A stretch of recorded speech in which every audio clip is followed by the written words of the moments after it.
Hi everyone, this is a message from the future. As an artist, my task is to show you guys the future, or really just what I think is relevant right now for you guys during these difficult times. In the recent messages, you may ask yourself, why do I speak about the future? And how an artist can be able to show the future. Well, if you think about art, it's often the only thing left of great civilization or great societies of the past. And it's also a window through which we can see the future. Well, most of the artists' ideas, and not only artists' ideas, have been the inspiration of most of the things that we see today. Because everything that exists today, and I mean all social structure, if you think about, was in origin an idea. So everything, from this chair which I'm sitting on, the camera which I'm recording, the microphone, everything, the sunglasses. Our government, the healthcare system, even the society itself was essentially an idea. And going more forward in abstraction concept, think about the universe, think about the cosmos, all creation. The beginning of everything was in origin an idea, maybe. The idea of God, for example, who believes in God. By logic, since ideas are the blueprint, the set of instructions from which reality is shaped, like a mold in a sculpture, we can say that ideas are the future and reality is the past. And when reality is settled down, new ideas come about to change it, to transform it, to make it slightly better. The reality in which you are living right now, your house, your work, your government, laws and rights have been shaped by men and women in the past. And what about artists? Well, artists are all about ideas, if you think about. And that's what they spend their time doing.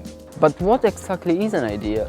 Well, in platonic philosophy, idea is an archetype or pure immaterial pattern in which reality is the imperfect copy. He mentioned the concept of ideal, like ideal marriage or ideal friendship, ideal government. And asking oneself and order what is the perfect version of something might sound a little bit strange. What is a perfect marriage, or what is a perfect career or government system? It can feel immature or naive to bother much with such a question. And because are seen as a daydream, ideas are seen like something very distant from reality. We all have to deal with what we got, the physical reality. Wrong! Because Plato, for example, disagreed totally with this. He argued that focusing on the ideal version of something is one of the most useful kinds of thoughts, exercises that we can generate. It's by knowing how our ideal reality should be like that we can more clearly start to define what might be wrong and focus on what we need to do to make the world slightly better. And Plato used the word forms to describe much better the concept of ideal. So he asked what is a form of friendship rather than what is the ideal friendship. What is the form of government, or what is the form of marriage or whatever. A form is a specific and clear image of what we think it would be perfect. But why bother us about perfection idea of something?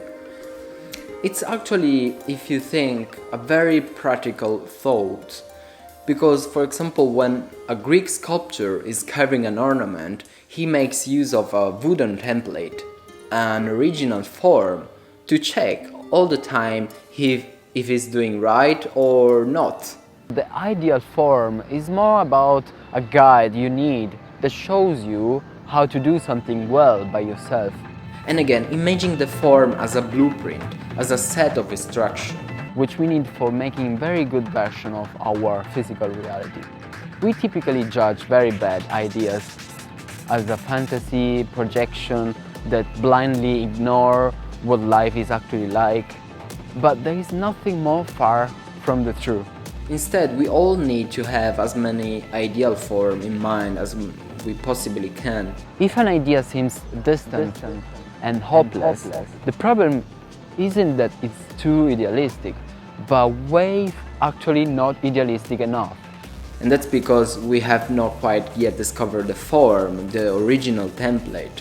So during this difficult time, we shouldn't leave our ideals, but we should get more ambitious about them. An example of an artist that could see the future is n.3.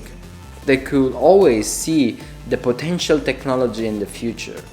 He's a Korean-American artist. In the '68, he talked about paperless society, and he wrote all about electronic superhighway.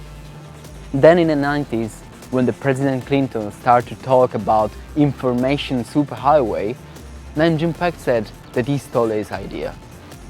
And then he went on to create robots, satellite connection between Paris and New York for an exhibition opening. And you can see his TV glasses invented in the 1971, a prediction of Google Glass by many decades. Another example is Gino De Dominicis, my favorite. In the action taken by a photo titled An Attempt to Form Square rather than Circle around a stone that has fallen into the water, he had the idea that if he could repeat this action of throwing a stone into a water for infinite amount of time, it can happen and exists the one probability that the water, instead of forming circle, as a predictable, form square. So Gino De Dominicis' idea has been proved as real when few years later his work came out of tons of theories about unpredictability of behavior of electron and the lack of determinism in quantum theory. In short, it turns out that nature can be both deterministic and unpredictable. Reality is never one-sided, and alternative worlds may exist in the same time.